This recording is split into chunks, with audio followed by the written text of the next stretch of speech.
Imagine a client requesting a bug fix or a feature from his software development vendor. Let's go through the process of what happens. The client sends a change proposal or change request or a bug request to the company.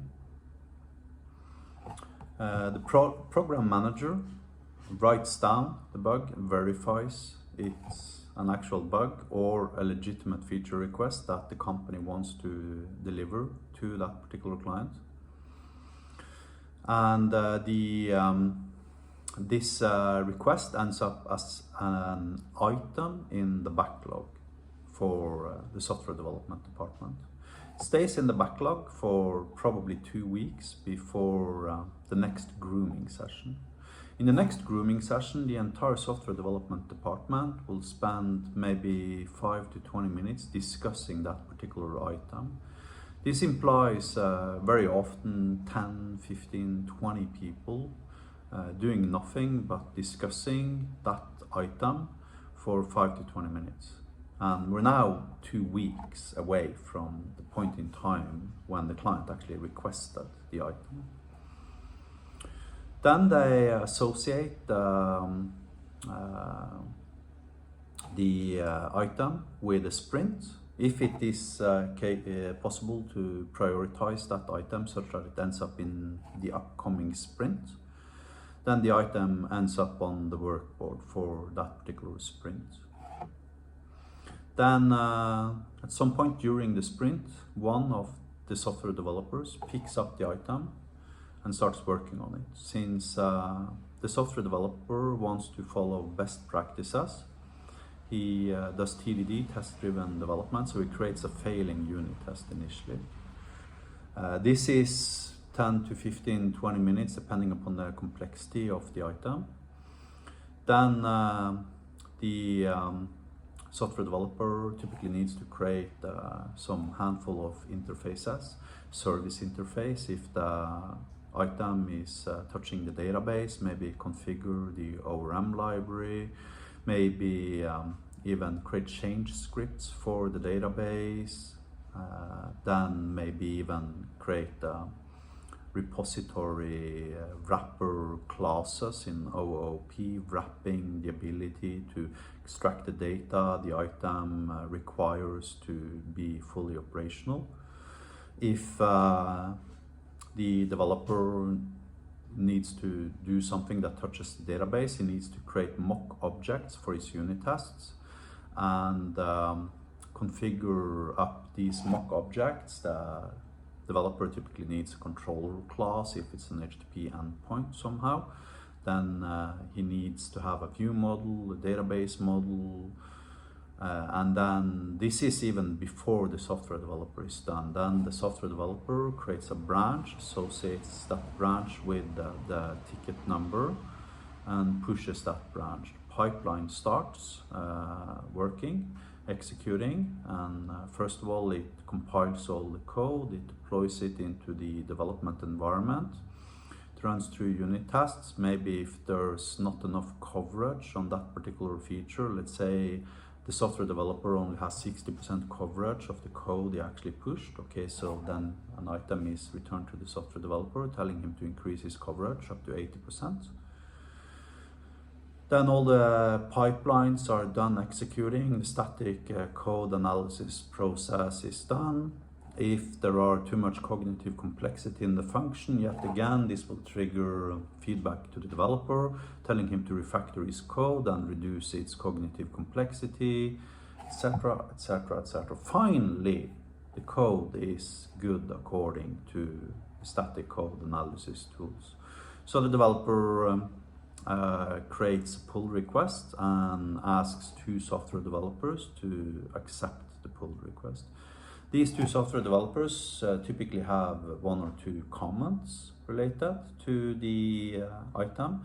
Maybe another software developer implemented something that is within the proximity of this particular item where they could reuse code, and since the development department wants to be as dry as possible, dry implying don't repeat yourself, then the software developer got to go back and completely restart the project using this like third-party library created by the other software developer, etc., etc.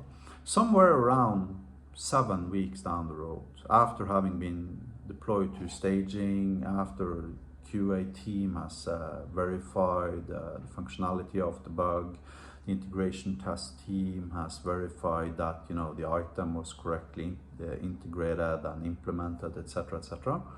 Somewhere around 6 to 8 weeks, if the client is lucky, the client gets an email from the PM telling him that, yeah, we've done it.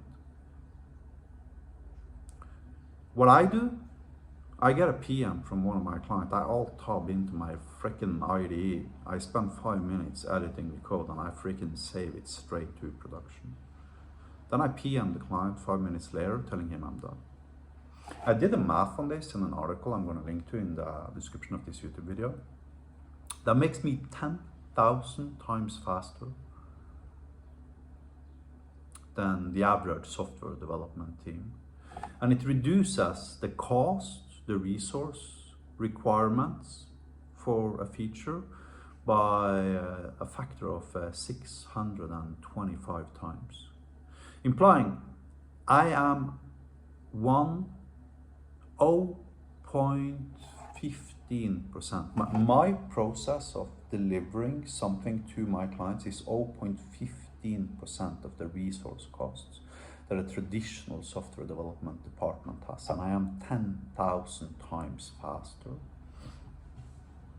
Now, if you believed I exaggerated with that initial description of classical traditional software development, realize I just described, I've got 25 years of professional software development experience. I just described every single company I've worked for in my entire life.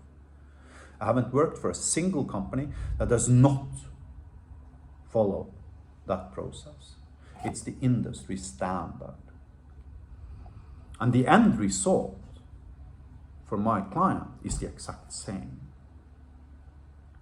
The only difference being that I gave the client that feature in 5 minutes.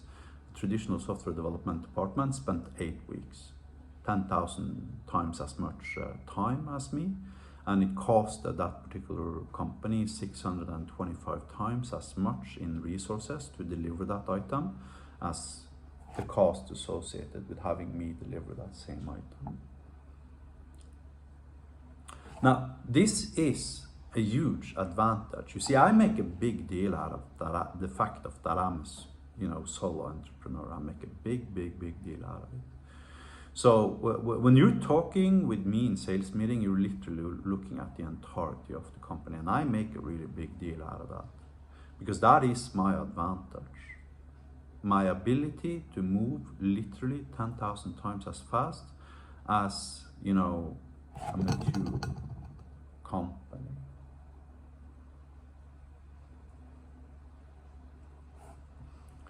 And the reasons for that, and even humongously large companies such as Amazon, Jeff Bezos has this thing called 2 pizza rule, which is that no software development team shall be larger than that it's possible to feed the entirety of the team on 2 pizzas. Right, so all the huge, large companies they're trying to accommodate, they realize this is a problem. And we've known it's a problem for more than 50 years. Jeffrey Brooks said famously in the early 1970s, 1 man can do in 1 month what 2 men can do in 2 months. And to create some practical jokes based upon it, he posed the question, if 1 woman needs 9 months to create a baby, how fast can 2 women create a baby, etc., etc.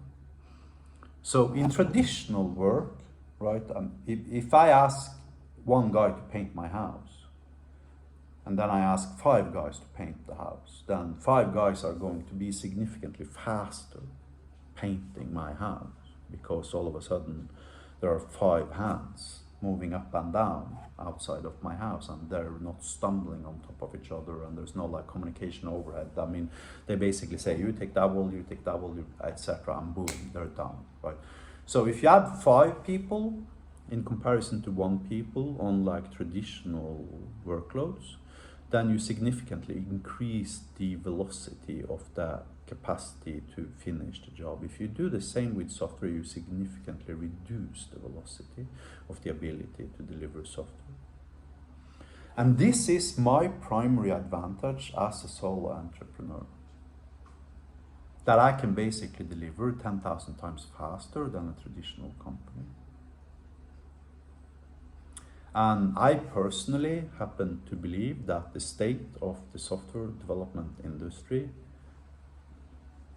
today is madness. I alt-tab from WhatsApp, where the client tells me he needs something fixed, into my IDE, spend 5 minutes editing the code, click Alt-S to save the code, and then I click Alt-Tab back into WhatsApp again, telling the client 5 minutes later, done, testing. Thank you very much. Have a nice day.